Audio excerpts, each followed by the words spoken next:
Everyone loves to talk about the golden eras of horror. The 70s and 80s get all the glory, but the 90s, they're kind of a mixed bag. While the decade gave us big hits like Scream, Candyman and The Sixth Sense, it also buried a bunch of strange, unsettling and underappreciated gems beneath the surface. So today we're going to dig up 10 horror films from the 90s, that time and most people seem to have forgotten. But trust me, these are worth a second look. Let's fade to black. At number 10, we have The Night Flier. There's something inherently creepy about airports at night. Those fluorescent lights, the silence, the isolation. The Night Flier takes that unease and throws a vampire into the mix. Based on a short story by Stephen King, it follows a sleazy tabloid journalist chasing down reports of a blood-drinking pilot who travels from airstrip to airstrip in a black Cessna. Surreal.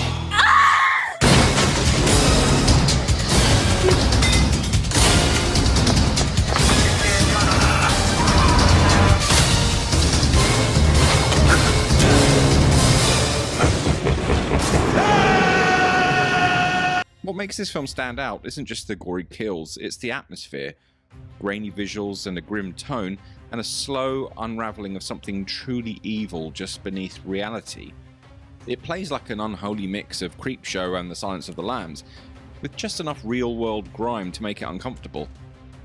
At number 9, Castle Freak. Directed by Stuart Gordon and produced by Charles Band, Castle Freak is one of the nastier, more sombre horror films to come out of the Full Moon camp. It follows a family who inherits an ancient castle in Italy, only to discover a tortured, malformed creature chained in the basement. Inherit a legacy of evil. They say the castle is haunted. This isn't campy or fun in the usual 90s horror sense.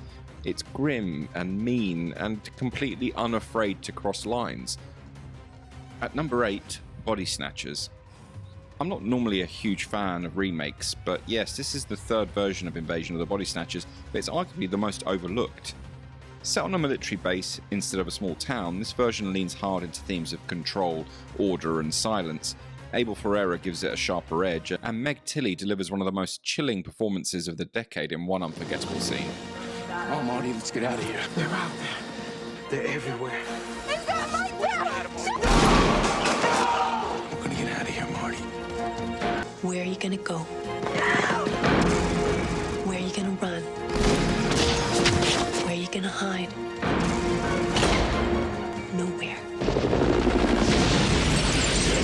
Because there's no one like you left. The aesthetic is pure early 90s, sterile buildings, washed out tones, early digital effects, and it all adds up to something cold and claustrophobic.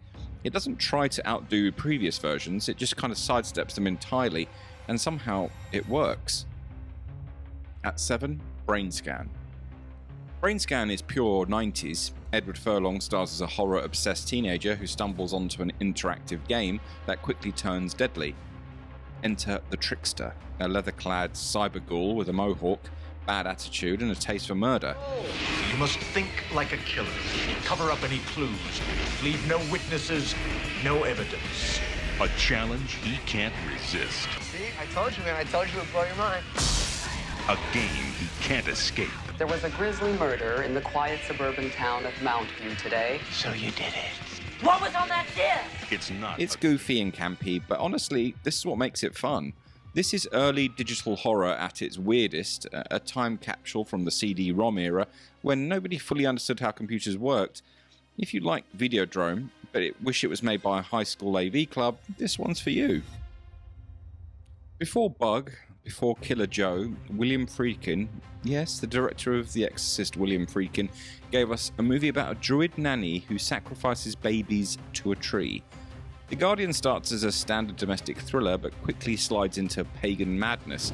You know the Guardian Angel Agency? Yes. I thought maybe somebody else had this woman in their house.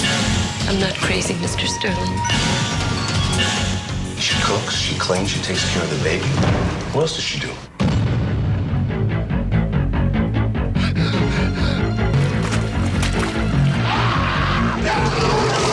Rituals, forest gods, ancient trees that hunger for blood. It's uneven, no doubt, but also completely unpredictable, and that's part of the draw. You never quite know what's coming next, and somehow that makes it harder to look away. Dan O'Bannon, writer of Alien, quietly directed this nasty little gem in the early 90s. The Resurrected adapts Lovecraft's The Case of Charles Dexter Ward, but doesn't hold back on the gore or the madness. Chris Sarandon plays a man obsessed with necromancy, and the further he digs into the past, the worse things get. Has teamed with a man from the present. He's talking about bringing people back from the dead.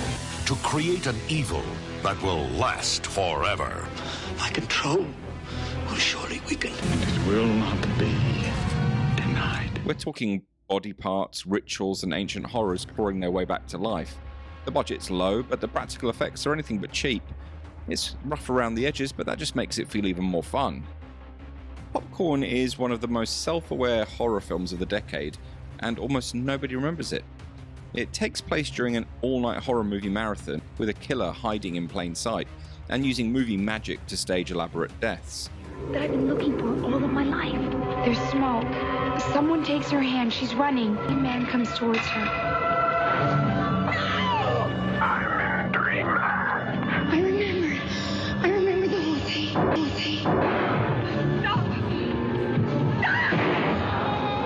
It's part slasher, part love letter to B horror and creature features. The fake films within the film, they're weirdly convincing. It's playful, it's stylish, and it's got a deep affection for horror history. If you ever stayed up late watching VHS tapes on a tiny TV, this one hits like a warm, blood-soaked hug. At number 3, The Ugly. From New Zealand comes this bleak psychological horror. It centers on a convicted killer named Simon who agrees to be evaluated by a psychologist. But inside the mind of a killer... What's inside your head? People want to know. ...is a dangerous place to be. I enjoyed killing. Isn't that enough? She's opened the door to unspeakable evil. He's drawing you in. He thinks he is. An evil no prison can contain. It's part crime thriller, part ghost story, and part fractured character study. And while it never found a mainstream audience, its quiet intensity makes it one of the most unique horror films of the 90s. Dust Devil is less a horror film and more a kind of haunted poem. Set in the Namibian desert, it follows a shape-shifting spirit that preys on the lost. Abandoned towns, blowing sand, blood rituals in the dirt. This is horror as kind of folklore.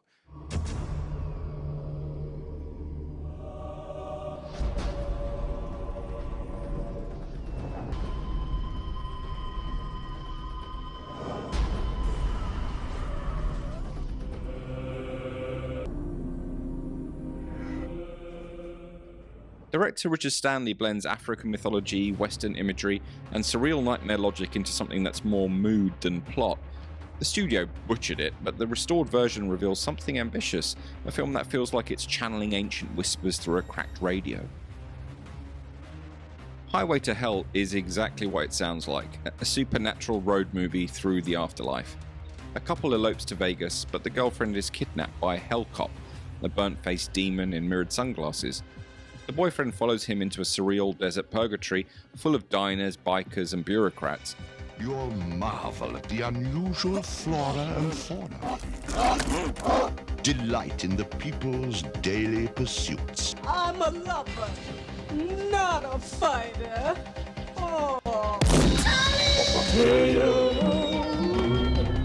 And see reenactments of rituals that go back hundreds of thousands of years.